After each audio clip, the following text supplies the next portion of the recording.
December 18th, 1944. 06:47 hours. The Ardennes Forest in Belgium has become a frozen graveyard. The temperature has plummeted to 15 degrees, and the air is so thick with fog you can barely see your own outstretched hand. You are Sergeant Jim Morrison. You're only 23 years old, but in this foxhole, you feel like an old man. You haven't slept in 31 hours. Your boots are frozen to your socks, and then you feel it.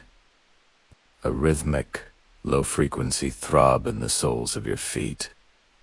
The ground isn't just shaking, it's trembling in fear. Out of the white mist, a shape begins to form. The angular, predatory silhouette of a Panther tank. 45 tons of German engineering designed for one thing: to erase you from existence. For 3 long years, American infantry had a name for this feeling: Panzer Paralysis.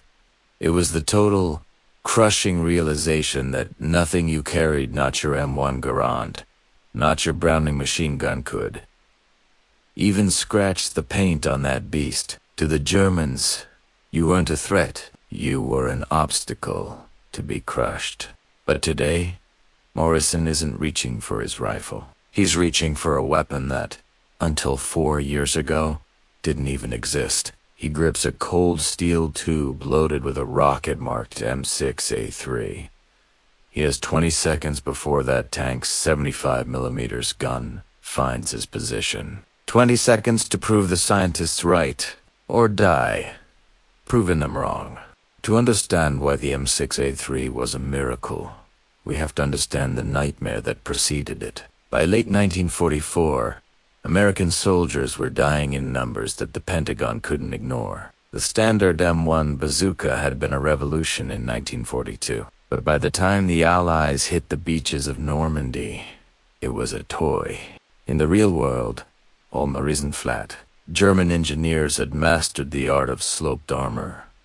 By angling the front of a Panther tank at 55 degrees, that 80mm plate effectively became 140mm of solid steel. The old American rockets would strike the hull and simply mushroom, exploding harmlessly on the outside like a giant firecracker. The statistics from the front line were horrifying. Between June and December 1944, U.S. forces reported over 1,300 engagements where infantry met German tanks without tank support.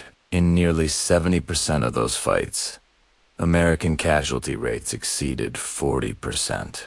The American soldier was the prey. The Panzer was the predator. The math of war was failing the men in the foxholes. They needed a weapon that didn't just hit hard. They needed a weapon that ignored the rules of physics. Enter the shaped charge. This is the heart of the Iron and Echoes story. It's a technology discovered by accident in 1888 by a man named Charles Munroe, but it took the desperation of World War II to turn it into a portable killer. Inside the warhead of the M6A3 sat a hollow, cone-shaped liner made of high-purity copper. Behind this cone was a volatile explosive mixture known as Composition B.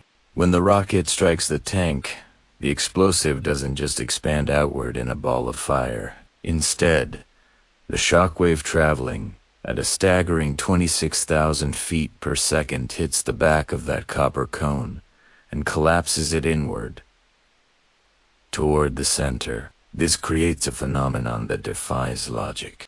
The copper doesn't melt into a liquid. Instead, under 3 million pounds of pressure per square inch, it enters a superplastic state. It becomes a hypersonic jet of solid-state metal. Imagine a needle made of fire and heavy metal, traveling at 7 times the speed of sound. This jet is so fast and so focused that the tank's armor doesn't even feel like steel anymore.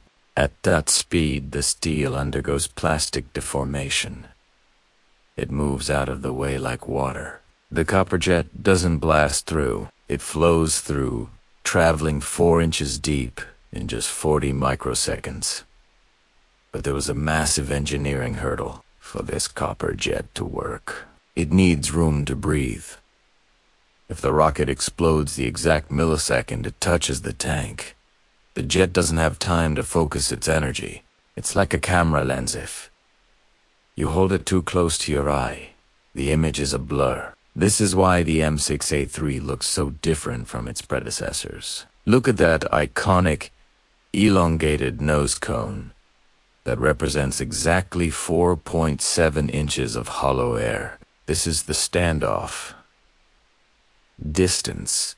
When the tip of that nose touches the Panther's hull, it triggers the detonator in the rear, giving the copper jet those crucial 4.7 inches to stretch out and sharpen into a lethal carrot shape. Back in the Ardennes, Sergeant Morrison squeezed the trigger. I saw a tiny, unimpressive white flashlight. A camera bulb going off. There was no giant explosion. The tank didn't flip over. For a second, he thought he had failed. But inside the Panther, it was hell. The copper jet had punched a hole no wider than a finger. But it brought 3,000 degrees of heat and supersonic shards of armor with it. It found the tank's ammunition rack and ignited it instantly. The crew didn't even have time to scream. The Panzer murderer had arrived. By January 1945, the secret was out. German radio intercepts began warning their crews. Watch for the American tube men. The psychological balance of the war had shifted. The American infantryman wasn't helpless anymore. He was the most dangerous thing on the battlefield. Sergeant Jim Morrison survived the war. He returned home to Iowa, worked in a meatpacking plant for nearly 4 decades, and raised a family. He rarely spoke of that morning in the snow, but when he died in 2003, his family found a box in the attic. Inside was his bronze star and a single, expended M6A3 rocket casing with a crushed nose cone. He had kept the proof of the day he fought back. Every modern anti-tank weapon we see today, the RPG-7, the AT-4, and the legendary Javelin is a direct descendant of that copper cone from 1944. The physics haven't changed. The grit of the soldier hasn't changed. We are iron and echoes. We tell these stories because the machines are impressive, but the people who use them are unforgettable. If you enjoyed this deep dive, hit that like button and subscribe. Stay safe. Remember the history, because every piece of iron has an echo.